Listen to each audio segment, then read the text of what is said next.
Hello everyone, welcome to Endless Knowledge. இந்த வீடியோவில் நம்ம எதை பற்றி பார்க்க போகிறோம்னா எக்ஸலில் ஒரு சர்ச் பாக்ஸ் எப்படி கிரியேட் பண்ணலாம்ங்கிறத பற்றி தான் பார்க்க போகிறோம். ஸோ உங்களுக்கு இந்த வீடியோவில் உள்ள கண்டென்ட் எல்லாமே புரியுதுன்னா மறக்காமல் லைக் பண்ணுங்கள். அண்ட் அதை விட ரொம்ப முக்கியம், இதை பற்றி தெரியாதவங்களுக்கு கண்டிப்பாக ஷேர் பண்ணிவிடுங்க. அண்ட் நீங்கள் இன்னுமே சேனலை சப்ஸ்கிரைப் பண்ணாமலே பார்த்துட்டு இருக்கீங்கன்னா மறக்காமல் சப்ஸ்கிரைப் பண்ணுங்கள். அண்ட் சப்ஸ்கிரைப் பண்ண கையோட பக்கத்தில் இருக்கக்கூடிய பெல் ஐக்கனை கிளிக் பண்ணி ஆல் நோட்டிஃபிகேஷன்ஸை மறக்காமல் எனேபிள் பண்ணிக்கோங்க.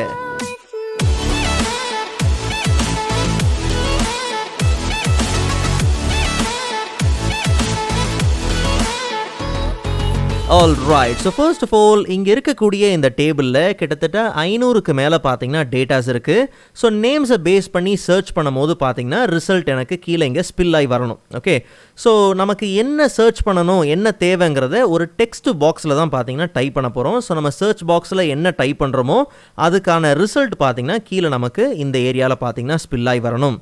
ஸோ அப்போது முதல்ல ஒரு டெக்ஸ்ட் பாக்ஸ் பார்த்தீங்கன்னா தேவை. ஸோ டெவலப்பர் டேபில் இருக்கக்கூடிய டெக்ஸ்ட் பாக்ஸ் தான் யூஸ் பண்ண போகிறோம். ஸோ டெவலப்பர் டேபை நீங்கள் எனேபிள் பண்ணுறது ரொம்ப சிம்பிள். நார்மலாக நீங்கள் டேப்ஸில் இருக்கும் போது ரிப்பனை ரைட் கிளிக் பண்ணிங்கன்னா அங்கே உங்களுக்கு கஸ்டமைஸ் த ரிப்பன் ஆப்ஷன் உண்டு. ஸோ அதை கிளிக் பண்ணி மெயின் டேப்ஸை எனேபிள் ஒரு டிசேபிள் பண்ணுறதுக்கான ஆப்ஷன் உண்டு. ஸோ இங்கே நம்மளுடைய டெவலப்பர் டேப் இருக்கு இல்லையா, ஸோ எனேபிள் பண்ணி தான் இருக்குது டிஃபால்ட்டாக. ஸோ நீங்கள் டிசேபிள் பண்ணி இருக்குன்ற பட்சத்தில் நார்மலாக அதை எனேபிள் பண்ணிவிட்டு ஓகே கொடுத்துடலாம். ஸோ இப்போது டெவலப்பர் டேப்பில் கண்ட்ரோல்ஸோட குரூப்பில் பார்த்தோம்னா இன்சர்ட் கேட்டகரிக்குள்ளே நமக்கு டெக்ஸ்ட் பாக்ஸை, அதாவது ஆக்டிவ் எக்ஸ் கண்ட்ரோல்ஸ் கீழே இருக்கக்கூடிய அந்த டெக்ஸ்ட் பாக்ஸை நீங்கள் என்ன பண்ணுங்கள், கிளிக் பண்ணி உங்களுக்கு தேவையான செல்ஸ்க்கு மேலே தாராளமாக நீங்கள் என்ன பண்ணலாம், ட்ரா பண்ணிக்கலாம். ஸோ நம்ம ட்ரா பண்ணியிருக்கிற இந்த டெக்ஸ்ட் பாக்ஸை நீங்கள் எங்கே வேணாலும் என்ன பண்ணலாம், மூவ் பண்ணிக்கலாம். அதாவது டெவலப்பர் டேப்பில் டிசைன் மோட் எனேபிள் பண்ணி இருக்கும் போது எங்கே வேணுமோ நீங்கள் மூவ் பண்ணிக்கலாம். டிசைன் மோட் டிசேபிள் பண்ணி இருக்குன்ற பட்சத்தில் அப்போ நீங்கள் உங்களுடைய டெக்ஸ்ட் பாக்ஸில் டைரெக்டாக போய் நீங்கள் டைப் தான் பண்ண முடியுமே தவிர எதையும் நார்மலாக நீங்கள் மூவ் பண்ண முடியாது. ஸோ நமக்கு தேவையான ஒரு சில விஷயங்களை பார்த்தீங்கன்னா லிங்க் பண்ண வேண்டியது இருக்குது. அதனால் டெவலப்பர் டேப்பில் போயிட்டு டிசைன் மோடை நம்ம எனேபிள் பண்ணிக்கலாம். நல்லா கவனிங்க, H5ங்கிற இந்த குறிப்பிட்ட செல்லில் தான் நமக்கு என்ன தேவைங்கிறத என்டர் பண்ண போகிறோம். அப்போது இந்த டெக்ஸ்ட் பாக்ஸும் இந்த செல்லும் பார்த்தீங்கன்னா லிங்க்கில் இருக்கணும். ஸோ அப்போ டெக்ஸ்ட் பாக்ஸில் நான் என்ன டைப் பண்ணுறேனோ அதுதான் பார்த்தீங்கன்னா இந்த செல்லுலேயும் என்ட்ரு ஆகும். ஓகே, ஸோ இந்த லிங்க்கை நாம் எனேபிள் பண்ணுறதுக்கு ஜஸ்ட் நீங்கள் என்ன பண்ணுங்கள், உங்கள் டெக்ஸ்ட் பாக்ஸை செலக்ட் பண்ணிவிட்டு டெவலப்பர் டேப்பில் போனீங்கன்னா அங்கே நமக்கு ப்ராப்பர்ட்டிஸ் உண்டு. ஸோ இப்படியும் நீங்கள் ப்ராப்பர்ட்டிஸை ஓப்பன் பண்ணிக்கலாம். இல்லை அந்த டெக்ஸ்ட் பாக்ஸை ரைட் கிளிக் பண்ணோம்னாலும் ப்ராப்பர்ட்டிஸ் உண்டு. ஸோ அந்த ப்ராப்பர்ட்டிஸில் கவனித்து பார்த்தீங்கன்னா லிங்க்டு செல்லுன்னு இருக்கு இல்லையா, அந்த ஏரியாவில் நம்மளுடைய செல் H5 அப்படிங்கிறத நீங்கள் என்ன பண்ணுங்கள், கொடுத்துருங்க. அண்ட் இப்போ இந்த ப்ராப்பர்ட்டிஸை நம்ம க்ளோஸ் பண்ணிவிட்டு டெக்ஸ்ட் பாக்ஸை நமக்கு தேவைக்கு ஏற்ற மாதிரி எங்கே வேணுமோ என்டர் பண்ணிக்கலாம். ஸோ இப்போ உதாரணத்துக்கு டெவலப்பர் டேப்பில் நான் டிசைன் மோட என்ன பண்ணுறேன், டிசேபிள் பண்ணிவிட்டு ஸோ இப்போ இந்த செல்லில் நான் போயிட்டு என்ன பண்ணுறேன், லைக் விக்டோரியா நான் என்ன பண்ணுறேன், டைப் பண்ணுறேன். ஓகே, ஸோ அப்போ அந்த டெக்ஸ்ட் பாக்ஸில் நம்ம என்ன டைப் பண்ணுறோமோ அதுதான் பார்த்தீங்கன்னா இந்த H5 செல்லையும் பார்த்தீங்கன்னா என்ட்ரு ஆகும். ஸோ அப்போது நம்ம ஃபங்க்ஷன்ஸ்லாம் யூஸ் பண்ணும்போது நம்ம டெக்ஸ்ட் பாக்ஸை ஆஸ் அ ரெஃபரன்ஸாக யூஸ் பண்ண முடியாது. அதனால் H5 அப்படிங்கிற செல்லை தான் நம்ம ஆஸ் அ ரெஃபரன்ஸாக யூஸ் பண்ண போகிறோம். ஓகே, ஸோ இப்போ நம்ம டெவலப்பர் டேபை ஜஸ்ட் என்ன பண்ணலாம், டிசைன் மோடை எனேபிள் பண்ணிவிட்டு கரெக்டாக இந்த சர்ச் பாக்ஸை அந்த செல்லுக்கு மேலே ப்ளேஸ் பண்ணிடுவோம். ஸோ அப்போ நம்ம டைரெக்டாக டைப் பண்ணும்போது டெக்ஸ்ட் பாக்ஸில் தான் டைப் பண்ணுவோம், ஆனால் ரெஃபரன்ஸ் எல்லாமே H5ங்கிற அந்த செல்லை தான் யூஸ் பண்ண போகிறோம். ஆக்சுவலாக நான் ஆரம்பத்திலே சொன்னான்னு தெரில, ரெண்டு விதமாக ரிசல்ட்டை நம்ம கொண்டு வர முடியும். ஒன்று எக்ஸாக்டான மேட்ச் பேஸ் பண்ணி, இல்லை அப்ராக்சிமேட் மேட்சை பேஸ் பண்ணி. உதாரணத்துக்கு எக்ஸாக்டான மேட்ச் அப்படின்னும் போது விக்டோரியா நேஷ் அப்படின்னு நம்ம கரெக்டான நேம், கம்ப்ளீட் நேமையும் டைப் பண்ணால் தான் அந்த டீட்டெயில் பார்த்தீங்கன்னா இங்கே பாப்பப் ஆகும். இல்லை அப்ராக்சிமேட் மேட்ச், லைட்டாக நான் VIC அப்படின்னு டைப் பண்ணாலே விக்டோரியா சம்மந்தப்பட்ட எல்லா டீட்டெயில்ஸ் வந்துடும். லைக் விக்டோரியா நேஷாக இருந்தாலும் சரி, இல்லை விக்டோரியா ரேண்டால் இருந்தாலும் சரி, எப்படி நேம்ஸ் இருந்தாலும் VICன்னு இருக்கிற எல்லா நேம்ஸும் பார்த்தீங்கன்னா நமக்கு இங்கே வந்துடும். ஸோ அப்போது ரெண்டு விதமான மேட்ச் அப்படின்றதையும் பார்த்துடலாம். ஸோ ஃபர்ஸ்ட் நம்ம பார்க்கக்கூடியது எக்ஸாக்டான மேட்ச். அது ரொம்ப ஈஸி தான். ஓகே, ஸோ நம்ம யூஸ் பண்ண போகிற ஃபங்க்ஷன் பார்த்தோம்னா equal to filter function. Okay, so filter ஃபங்க்ஷனில் ஃபர்ஸ்ட் ஆர்குமெண்ட் என்னது, array, and second argument include, and third argument பார்த்தோம்னா இஃப் எம்டி, அண்ட் அதுவும் பார்த்தீங்கன்னா ஆப்ஷனல் தான். ஓகே, ஸோ அரே ஆர்குமெண்ட்டில் கம்ப்ளீட் டேட்டா ரேஞ்சை நம்ம என்ன பண்ணுறோம், செலக்ட் பண்ணுறோம். ஸோ ஏற்கனவே இது டேபிளாக இருக்கிறதுனால நான் என்ன பண்ணுறேன், டேரெக்டாக அந்த டேபிளை கம்ப்ளீட்டாக செலக்ட் பண்ணிடுறேன். அண்ட் கமா கொடுத்ததுக்கப்புறம் இப்போ என்னது, இன்க்ளூட். ஓகே, நல்லா கவனிங்க, இந்த கம்ப்ளீட் டேட்டா செட்டில் இருந்து நாம் எதை பேஸ் பண்ணி சர்ச் பண்ண போகிறோம், ஸ்டூடெண்ட்டோட நேமை பேஸ் பண்ணி தான் இல்லையா. அப்போது இன்க்ளூட் ஆர்குமெண்ட்டில் ஸ்டூடெண்ட் நேம்ங்கிற இந்த ரேஞ்சை மட்டும் கம்ப்ளீட்டாக செலக்ட் பண்ணிடலாம். ஸோ ஃபர்ஸ்ட் செல்லை செலக்ட் பண்ணிவிட்டு கண்ட்ரோல் ஷிஃப்ட் டவுன் ஏரோ கொடுத்து கம்ப்ளீட் ரேஞ்சை நம்ம செலக்ட் பண்ணியாச்சு. பட் என்ன விஷயம்னா, இந்த கம்ப்ளீட் ரேஞ்சில், அதாவது இந்த ஸ்டூடெண்ட் நேமில் எந்த ஸ்டூடெண்ட்டை சர்ச் பண்ணணும் அப்படிங்கிறத நம்ம எங்கே கொடுக்க போகிறோம், எந்த ஸ்டூடெண்ட்டை தேடணுங்கிறத நம்ம எங்கே கொடுக்க போகிறோம், H5 செல்லில் தான் கொடுக்க போகிறோம் இல்லையா. ஸோ அப்போது இந்த ஃபார்முலாவில் நம்ம என்ன பண்ண போகிறோம்னா ஈக்குவல் டு H5. ஸோ அப்போ இன்க்ளூட் ஆர்குமெண்ட்டில் ஸ்டூடெண்ட் நேம்ங்கிற ரேஞ்சில் தான் நமக்கு தேடணும். என்ன தேடணும் அப்படிங்கிறது எங்கே கொடுக்க போகிறோம்? H5 செல்லில் தான் கொடுக்க போகிறோம். ஓகே, ஸோ இப்போ நம்ம டேரெக்டாக ப்ராக்கெட்டை க்ளோஸ் பண்ணலாம். பட் இருந்தாலும் இஃப் எம்டியும் நம்ம கொடுத்துருவோம். ஓகே, ஒரு வேளை வந்து மேட்ச் ஆகலை அப்படிங்கிற பட்சத்தில் நமக்கு அப்போ அந்த டைமில் பார்த்தீங்கன்னா என்ன தேவை? நத்திங் ஃபவுண்ட் அப்படிங்கிறது சிம்பிளாக வந்தாலே போதும். ஓகே, ஸோ டெக்ஸ்ட்டுங்கிறதுனால டபுள் கோட் கொடுத்து என்ன பண்ணுங்கள்? டைப் பண்ணுங்கள். So nothing found. Okay, so இப்போதைக்கு இங்கே ரிசல்ட்டை பார்த்தீங்கன்னா நத்திங் ஃபவுண்ட் தான் வரும். ஏன்னா வெறும் விக்டோரியா தான் நான் டைப் பண்ணியிருக்கேன். ஸோ இதில் போயிட்டு விக்டோரியா நேஷ் அப்படின்னு நான் டைப் பண்ணேன்னா அப்போ விக்டோரியா நேஷோட கம்ப்ளீட் அந்த டீட்டெயில்ஸ் எல்லாமே பார்த்தீங்கன்னா பர்ஃபெக்டாக நமக்கு சர்ச் பண்ணி வந்தாச்சு. ஆனால் நமக்கு தேவையானது அப்ராக்சிமேட்டான மேட்ச். ஓகே, வெறும் விக்டோரியான்னு டைப் பண்ணாலும் சரி, இல்லை வெறும் நேஷ் அப்படின்னு டைப் பண்ணாலும் சரி, அதுக்கு ரிலேட்டடான எல்லா ரிசல்ட்டும் பார்த்தீங்கன்னா எனக்கு இந்த இடத்துல என்ன ஆயிடணும்? ஸ்பில் ஆகி வந்துடணும். ஸோ அப்போ நமக்கு தேவையான அந்த ரிசல்ட்டை கெட் பண்ணுறதுக்கு இதே ஃபில்டர் ஃபங்க்ஷனுக்குள்ளே நாம் இஸ் நம்பர் ஃபங்க்ஷனையும் சர்ச் ஃபங்க்ஷனையும் பார்த்தீங்கன்னா ஆட் பண்ணி தான் யூஸ் பண்ண போகிறோம். பட் டேரெக்டாக நான் போய் இப்போ ஆட் பண்ணுறேங்கிற பட்சத்தில் அப்போ நமக்கு அது என்ன எப்படி வேலை செய்யுது அப்படிங்கிறது தெரியாது, புரியாது. ஓகே, ஸோ அதனால் தனியாக சர்ச்சையும் இஸ் நம்பரையும் முதல்ல யூஸ் பண்ணி எப்படி வேலை செய்யுது அப்படிங்கிறத பார்த்துட்டு அதுக்கப்புறமா ஃபில்டர் ஃபங்க்ஷனில் நாம் எப்படி அதை இன்க்ளூட் பண்ணலாம் அண்ட் எப்படி மல்டிபிள் காலம்ஸில் அதை சர்ச்சுக்கு யூஸ் பண்ணலாங்கிறதையும் பார்த்துடலாம். ஓகே, ஸோ இந்த பக்கத்துலேயே நம்ம என்ன பண்ணலாம்? சர்ச் அப்படிங்கிற இன்னொரு காலம் ஒன்று எடுத்துப்போம். ஓகே, கண்ட்ரோல் Z அண்ட் இந்த இடத்துல பார்த்தோம்னா இஸ் நம்பர். ஓகே, ஸோ ரெண்டுமே நமக்கு தெரிஞ்ச ஃபங்க்ஷன் தான். ஸோ எப்படின்னு பார்ப்போம். So equal to search function. Okay, so search ஃபங்க்ஷனில் ஃபர்ஸ்ட் என்ன ஆர்குமெண்ட் இருக்குது? Find text. ஸோ நமக்கு என்ன தேவை அப்படிங்கிறது எங்கே சர்ச் எந்த செல்லில் கொடுப்போம்? H5 செல்லில் தான் கொடுப்போம் இல்லையா? ஸோ அப்போ நம்ம என்ன பண்ணலாம்? H5 அப்படிங்கிறத கொடுத்துடலாம். ஸோ நம்ம H5 செல்லில் என்ன சர்ச் பண்ணணுங்கிறத அங்கே என்ட்ரு பண்ணுவோம். அப்போது எந்த இடத்துல எந்த டேட்டா செட்டில் சர்ச் பண்ணணும்? இந்த கம்ப்ளீட் டேட்டா செட்டில் தான் சர்ச் பண்ணணும் இல்லையா? ஸோ அப்போ நான் என்ன பண்ணுறேன்? வித்தின் டெக்ஸ்ட் அப்படிங்கிற இந்த ஆர்குமெண்ட்டில் இந்த கம்ப்ளீட் ஸ்டூடெண்ட் நேமோட ரேஞ்சை நம்ம என்ன பண்ணுறோம்? செலக்ட் பண்ணிடுறோம். ஓகே, ஸோ செலக்ட் பண்ணிவிட்டு ஜஸ்ட் நம்ம என்ன பண்ணலாம்? டாப்புக்கு போயிடலாம்.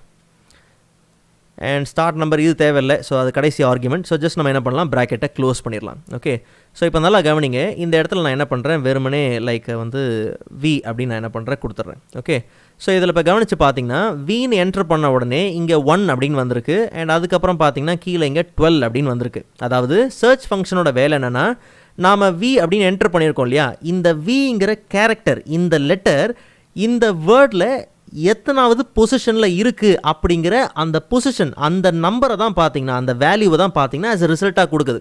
இப்போ V அப்படிங்கிறது விக்டோரியா நேஷ் அப்படிங்கிற இந்த நேமில் ஃபர்ஸ்ட் பொசிஷனில் இருக்குது. அதனால தான் ஃபர்ஸ்ட் நம்பர் 1 அப்படிங்கிறது வந்திருக்கு. ஓகே, அப்படியே கீழே ஸ்க்ரோல் பண்ணி வந்தீங்கன்னா இங்கே 12 வந்திருக்கு. காரணம் என்ன? இங்கே டேவிட்சன் அப்படிங்கிற இடத்துல பார்த்தீங்கன்னா, அதாவது இந்த கம்ப்ளீட் நேமில் Vங்கிறது 12th பொசிஷனில் இருக்குது. பட் இங்கே பார்த்தோம்னா 2, பிகாஸ் இவனில் வந்து Vங்கிறது செகண்ட் பொசிஷனில் இருக்குது. மற்றதெல்லாம் வந்து இங்கே எரர் வந்திருக்கு. காரணம் என்னென்னா அந்த நேமில் Vங்கிற லெட்டரே பார்த்தீங்கன்னா இல்லை. பட் நமக்கு இந்த ரிசல்ட் வந்து நம்பராக பார்த்தீங்கன்னா தேவையில்லை, ட்ரூ ஆர் ஃபால்ஸாக தான் பார்த்தீங்கன்னா தேவை. ஸோ அப்போ 1ன்னு வருது, மேட்ச் பண்ணி 1ன்னு வருதா? அப்போ அது ட்ரூ. வரலையா? அது ஃபால்ஸ். ஸோ அப்போ அதுக்கு தான் நம்ம என்ன பண்ணுறோம்? இஸ் நம்பர் ஃபங்க்ஷன் யூஸ் பண்ணுறோம். ஸோ அப்போது is number. Okay, so is number function பாருங்கள், check whether a value is a number. So நாம் ரெஃபர் பண்ணுற இந்த செல்லில் அது நம்பராக இருந்துச்சுன்னா ட்ரூ அப்படிங்கிற ரிசல்ட் வந்துடும். நம்பர் இல்லைங்கிற பட்சத்தில் அது ஃபால்ஸ்னு வந்துடும். ஜஸ்ட் நம்ம இதை ஃபில் பண்ணுறோம். ஓகே, ஸோ அப்போது இங்கே எல்லாம் ட்ரூ, பட் இந்த இடத்துல பார்த்தீங்கன்னா மற்ற இடத்துலலாம் பார்த்தீங்கன்னா ஃபால்ஸ். இப்போ ஒரு வேளை நான் போயிட்டு என்ன பண்ணுறேன்? I அப்படின்னு கொடுக்குறேன். ஸோ அப்போது எங்கெல்லாம் வந்து மேட்ச் ஆகுதோ அங்கெல்லாம் நம்பர் வருது. அந்த நம்பரை இது ட்ரூவாக பார்த்தீங்கன்னா கன்வெர்ட் பண்ணுது. நம்பர் இல்லாத இடத்த இது ஃபால்ஸாக பார்த்தீங்கன்னா கொடுக்குது. ஓகே, ஸோ இந்த சர்ச்சிங் இஸ் நம்பரையும் தான் பார்த்தீங்கன்னா நம்ம எங்கே யூஸ் பண்ண போகிறோம்? ஃபில்டர் ஃபங்க்ஷனில் யூஸ் பண்ண போகிறோம். ஸோ இதுக்கப்புறம் தெளிவாக கவனிங்க. ஸோ ஃபில்டர் ஃபங்க்ஷனில் ஆர்குமெண்ட் எல்லாம் எரேஸ் பண்ணிடலாம். ஸோ குழம்ப வேண்டாம். ஓகே, ஸோ ஃபர்ஸ்ட் ஆர்குமெண்ட் என்னது? அரே. அரேயில் கம்ப்ளீட் டேட்டா செட்டையும் நீங்கள் என்ன பண்ணுங்கள்? செலக்ட் பண்ணுங்கள். அண்ட் கமா கொடுத்ததுக்கப்புறம் நமக்கு ரெண்டாவது ஆர்குமெண்ட் என்னது? இன்க்ளூட். ஸோ இந்த இடத்துல தான் நம்ம இஸ் நம்பர் சர்ச்லாம் யூஸ் பண்ண போகிறோம். ஓகே, ஸோ ஃபர்ஸ்ட் நம்ம யூஸ் பண்ணுற function is number. And is number ஃபங்க்ஷனில் ஆர்குமெண்ட் என்னது? வேல்யூ. வேல்யூ ஆர்குமெண்ட்டில் தான் நம்ம சர்ச் ஃபங்க்ஷனை யூஸ் பண்ணுறோம். ஓகே, ஸோ சர்ச் ஃபங்க்ஷனில் நமக்கு தேவையானது ரெண்டு ஆர்குமெண்ட் தான். ஒன்று என்னது? Find text. ரெண்டாவது என்னது? Within text. Okay, so find டெக்ஸ்ட்டில் நம்ம என்ன கொடுக்க போகிறோம்னா எந்த செல்லில் நமக்கு என்ன தேவைங்கிறத கொடுப்போம்? H5 செல்லில் தான். ஓகே, ஸோ அப்போ ஃபைண்ட் டெக்ஸ்ட் ஆர்குமெண்ட்டில் H5ங்கிற இந்த செல்லை நம்ம என்ன பண்ணலாம்? கொடுத்துடலாம். அண்ட் கமா கொடுத்ததுக்கப்புறம் வித்தின் டெக்ஸ்ட் நம்ம என்ன வேணுங்கிறத H5 செல்லில் கொடுக்குறோம். அது எங்கேருந்து தேடி எடுக்கணும்? ஸ்டூடெண்ட் நேமுங்கிற ரேஞ்சில் இல்லையா? அப்போ அந்த கம்ப்ளீட் நேம் ரேஞ்சு நம்ம என்ன பண்ணலாம்? செலக்ட் பண்ணிடலாம். ஓகே, செலக்ட் பண்ணிவிட்டு சர்ச் ஃபங்க்ஷனை முதல்ல ப்ராக்கெட் க்ளோஸ் பண்ணுறோம். அண்ட் அதுக்கு அடுத்ததாக இஸ் நம்பர் ஃபங்க்ஷனோட ப்ராக்கெட்டை க்ளோஸ் பண்ணுறோம். ஓகே, ஸோ இப்போ இது எப்படி வேலை செய்து நமக்கு நல்லா தெரியும். சர்ச் ஃபங்க்ஷன் என்ன பண்ணும், நாம் கொடுக்குற லெட்டர் அந்த கேரக்டர் அந்த நேமில் எந்த பொசிஷனில் இருக்குது அப்படிங்கிற நம்பரை கொண்டு வரும். அந்த நம்பரை இஸ் நம்பர் ஃபங்க்ஷன் என்ன பண்ணும், ட்ரூ ஆர் ஃபால்ஸாக கன்வெர்ட் பண்ணிடும். ஓகே, ஸோ இப்படி நமக்கு கம்ப்ளீட்டாக பார்த்தீங்கன்னா வேலை முடிஞ்சிடும். ஸோ இதுக்கப்புறம் இப்போ நம்ம ஓப்பனில் எங்கே இருக்கிறோம், ஃபில்டர் ஃபங்க்ஷனில் தான் ஓப்பனில் இருக்குது. ஸோ இன்க்ளூட் ஆர்குமெண்ட் முடிஞ்சிருச்சு. ஓகே, இப்போ கமா கொடுத்ததுக்கப்புறம் ஃபில்டர் ஃபங்க்ஷனோட கடைசி ஆர்குமெண்ட். ஸோ அப்போ ஒரு வேளை மேட்சே இல்லை அப்படிங்கிற பட்சத்தில் அப்போ நமக்கு என்ன வரணும், நத்திங் ஃபவுண்ட், எதுவுமே இல்லை அப்படிங்கிறது. Nothing found, no data found, என்ன வேணுமோ உங்களுக்கு நீங்கள் கொடுத்துடலாம். ஆஸ் எ ரிசல்ட்டாக ஜஸ்ட் ப்ராக்கெட்டை க்ளோஸ் பண்ணிவிட்டு என்டர். என்ன ப்ரோ எல்லா டேட்டா வந்துருச்சு, பிகாஸ் நம்ம எதுவுமே கொடுக்கல. இப்போ போயிட்டு நம்ம விஐசி அப்படின்னு நம்ம கொடுத்தோம்னா விக்டோரியா, விக்டர் எல்லா நேமும் வந்துருச்சா, இல்லை ஒரு வேளை எரிக் அப்படின்னு நம்ம கொடுக்குறோம். ஸோ அப்போ எரிக் சம்மந்தப்பட்ட Eric, Morrison, Anderson, Burgers, Bell, Cornish, Gill, so எல்லாம் வந்தாச்சு. ஒரு வேளை நான் நேஷ் அப்படின்னு நான் கொடுக்குறேன். ஓகே, ஸோ அப்படியும் வந்தாச்சு. இல்லை நான் வந்து வெறும் ஏயு அப்படின்னு கொடுக்குறேன். ஸோ அப்போ ஏயு எங்கெல்லாம் வருது அப்படிங்கிறது வந்துடும்.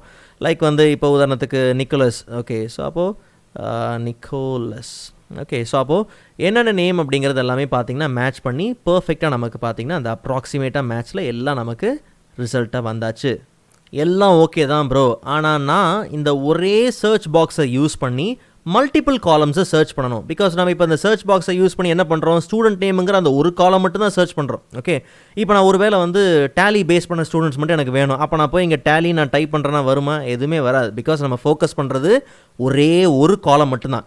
அப்போ மல்டிபிள் காலமை ஃபோக்கஸ் பண்ணணுங்கிற பட்சத்தில் ரொம்ப சிம்பிளுங்க. ஜஸ்ட் நம்ம என்ன பண்ணலாம்னா, அதாவது இந்த இடத்துல நம்ம என்ன பண்ணியிருக்கிறோம், இந்த ஃபில்டர் ஃபங்க்ஷனில் இன்க்ளூட் ஆர்குமெண்ட்டில் நாம் என்ன பண்ணியிருக்கிறோம், சர்ச் பண்ணுறதுக்கு அந்த காலமை சர்ச் பண்ணுறதுக்கு இதை தான் யூஸ் பண்ணோம் இல்லையா. ஸோ அப்போ இந்த ஃபங்க்ஷனை யூஸ் பண்ணி தான், நடுவில் இந்த ஃபார்முலா யூஸ் பண்ணி தான் அந்த ஸ்டூடெண்ட் நேமுங்கிற அந்த கம்ப்ளீட் ரேஞ்சு நம்ம என்ன பண்ணுறோம், சர்ச் பண்ணிகிட்ருக்கோம். அப்போது இதுக்கு பக்கத்தில், அதாவது அதே இன்க்ளூட் ஆர்குமெண்ட்டில் இந்த ஃபர்ஸ்ட் ஆர்குமெண்ட் முடியுது இல்லையா, ஃபஸ்ட்டு செட்டு முடியுது இல்லையா, அதுக்கு பக்கத்தில் நீங்கள் என்ன பண்ணுங்கள், ஒரு ப்ளஸ் ஒன்று கொடுத்து மறுபடியும் இதே கான்செப்ட் தான். இஸ் நம்பர் ஃபங்க்ஷன் என்ன பண்ணுறோம், எடுக்கிறோம். அண்ட் அதில் என்ன வருது, வேல்யூ ஆர்குமெண்ட் வருது. அண்ட் அந்த வேல்யூ ஆர்குமெண்ட்டில் நம்ம மறுபடியும் என்ன கொடுக்குறோம், சர்ச் ஃபங்க்ஷன் கொடுக்குறோம். அண்ட் இந்த வாட்டி find text within text. So find டெக்ஸ்ட்டில் நம்ம என்ன பண்ணுறோம், H5, பிகாஸ் அந்த செல்லில் தான் நமக்கு என்ன வேணுங்கிறத என்டர் பண்ணுவோம். அண்ட் கமா கொடுத்துட்டு இப்போது நல்லா கவனிங்க, H5 செல்லில் நம்ம என்ன கொடுப்போம், டேலின்னு கொடுப்போம். பட் அந்த டேலி அப்படிங்கிறது எல்லாம் எங்கே இருக்குது, இந்த டேட்டா செட்டில் கோர்ஸ் நேமுங்கிற ரேஞ்சில் தான் இருக்குது இல்லையா. ஸோ அப்போது வித்தின் டெக்ஸ்ட்டுங்கிற இந்த ஆர்குமெண்ட்டில் கம்ப்ளீட் இந்த ரேஞ்சை நீங்கள் என்ன பண்ணுங்கள், செலக்ட் பண்ணிவிட்டு ஆஸ் யூஷுவல் ப்ராக்கெட்டை நம்ம க்ளோஸ் பண்ணிடலாம். இப்போ நம்ம க்ளோஸ் பண்ணுற ப்ராக்கெட் சர்ச் ஃபங்க்ஷனோடது. அதுக்கப்புறம் நம்ம க்ளோஸ் பண்ணுற ப்ராக்கெட் இஸ் நம்பரோடது. ஓகே, நல்லா கவனிங்க, இங்கே ப்ராக்கெட்டை ஒன்று கோட்டை விட்டாலும் கடைசி ப்ராக்கெட் கலர் மாறிடும். எப்பயுமே உங்கள் ஃபங்க்ஷனில் உங்கள் ஃபார்முலாவில் கடைசி ப்ராக்கெட் பார்த்தீங்கன்னா பிளாக் கலரில் இருக்கணும். அப்படி இல்லைனாலே ப்ராக்கெட்ஸில் நம்ம ஏதோ தப்பு பண்ணியிருக்கோம் அப்படிங்கிறத நீங்கள் நல்லா புரிஞ்சுக்குங்க. ஸோ ஜஸ்ட் நம்ம என்ன பண்ணலாம், என்டர் பண்ணிடலாம். ஸோ இப்போ நம்ம சர்ச்சில் போயிட்டு டேலின்னு நம்ம டைப் பண்ணோம்னா டேலி சம்மந்தப்பட்ட ஸ்டூடெண்ட்ஸ் எல்லாம் வந்துருவாங்க. இல்லை நம்ம வந்து சிசிஏன்னு டைப் பண்ணால் சிசிஏ, இல்லை எனக்கு விக்டோரியா தான் தேவை அப்படிங்கிற பட்சத்தில் விக்டோரியா. ஸோ எப்படி வேணுமோ நீங்கள் என்ன பண்ணலாம், சர்ச் பண்ணிக்கலாம். இல்லை ப்ரோ நான் 3 காலம் 4 காலம் பண்ணணும், சேம் இதே ப்ராசஸ் தான். அப்படியே ++ன்னு கொடுத்து டைரெக்டாக உங்களுக்கு எத்தனை காலம்ஸ் வேணாலும் நீங்கள் தாராளமாக என்ன பண்ணலாம், சர்ச் பண்ணிக்கலாம். ஓகே, ஸோ நீங்கள் ப்ராக்டிஸ் பண்ணி பார்க்குறதுக்கு இந்த ஃபைலோட டவுன்லோட் லிங்க் நான் டிஸ்கிரிப்ஷனில் கொடுத்துருக்கேன். அண்ட் கூடவே ப்ரீவியஸ் எக்ஸல் வீடியோஸ்க்கான லிங்க் நான் டிஸ்கிரிப்ஷனில் கொடுத்துருக்கேன். கண்டிப்பாக நீங்கள் செக் பண்ணி பாருங்கள். ஸோ நெக்ஸ்ட் வீடியோவில் இதை விட இன்ட்ரெஸ்டிங்கான டாப்பிக்கை பார்க்கலாம். அதுவரை காத்திருங்கள்.